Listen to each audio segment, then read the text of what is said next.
নমস্কার বন্ধুরা, আবার বেরিয়ে পড়লাম নতুনের সন্ধানে। আজকে দুটো নতুন জায়গায় যাব। প্রথমটা হচ্ছে বারকুলের এই পান্থনিবাসে উঠেছি। পান্থনিবাসে আমরা উঠেছি এসে কালকে। এটা হচ্ছে লেক ভিউ রুম, অর্থাৎ এখান থেকে চিল্কা দেখা যাচ্ছে খুব ভালোভাবে। এই ব্যালকনিতে দাঁড়ালেই সারাদিন মোটামুটি চিল্কা দেখে কেটে যাবে। আমার হয়ে গেল।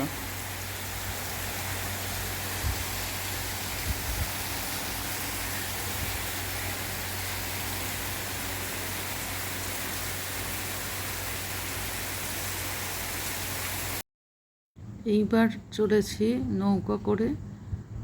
নৌকা বিহারই এবারের আসল উদ্দেশ্য। চিল্কার বুকে নৌকা ভাসিয়ে চলেছি কালীচয়ী মন্দিরের দিকে।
কালীজয়ী মন্দিরে পৌঁছে গেলাম। চারিদিকে শুধু জল আর জল, দূরে ছোট ছোট পাহাড়, যেন এক স্বপ্নের রাজ্য। মন্দিরটা এত সুন্দর জায়গায়, দেখে মন ভরে গেল। এই হলো সেই কালীজয়ী মন্দির।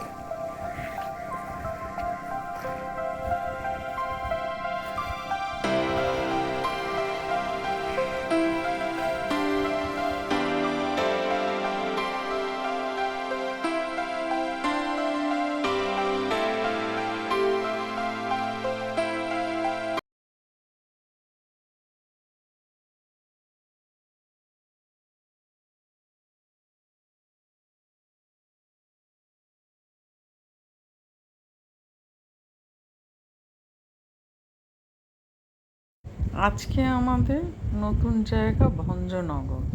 ভঞ্জনগর নেচার ক্যাম্পে, ওটিটিসি নেচার ক্যাম্পে এসে আমরা উঠেছি।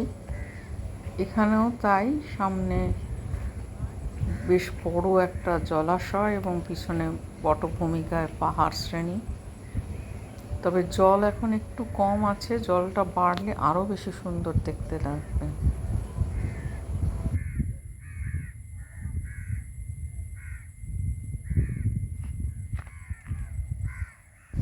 এই ভঞ্জনগর নেচার ক্যাম্পে কটেজ আছে মাত্র একটাই, উডেন কটেজ, আর বাকি সবই টেন্ট।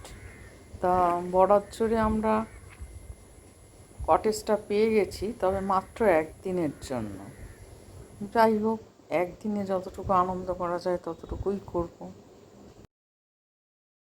কটেজের সামনের এই বারান্দাটায় টেবিল চেয়ার পাতা আছে, এখানে বসে আপনারা খাওয়া দাওয়াও করতে পারেন সামনে লেকের দৃশ্য দেখতে দেখতে।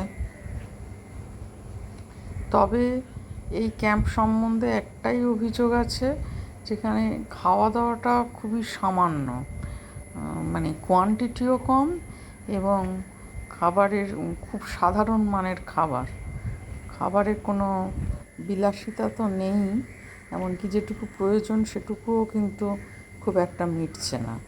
বাকি সব দিক দিয়েই ক্যাম্পটা খুবই ভালো।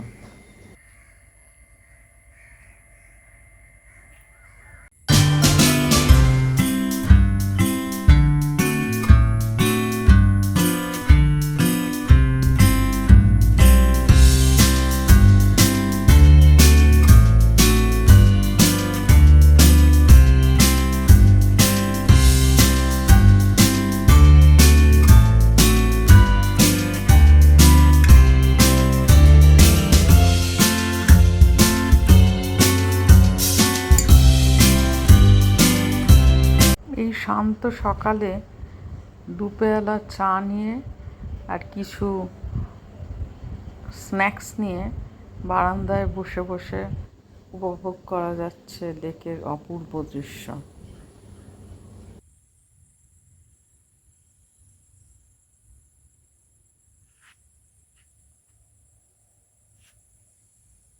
ক্যাম্পের বাইরের দিক দিয়ে একটা জঙ্গল মতো আছে, সেই জঙ্গলের মধ্যে দিয়ে ঘুরে এখানে এলে এখানে একটা ওয়াচ টাওয়ার রয়েছে, এখান থেকে লেকের একটা খুব সুন্দর ভিউ পাওয়া যায়।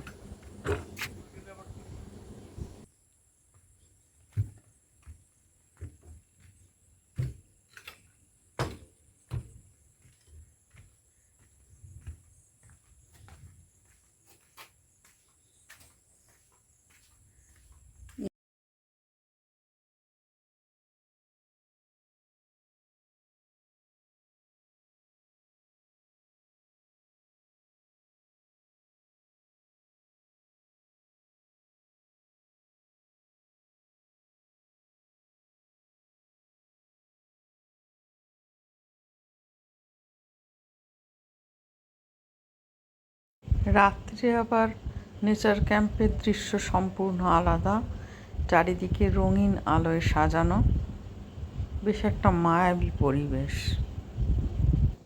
বাদলা দিনে সুন্দর এই পরিবেশ বেশ মনকে দাগ কেটে যায়।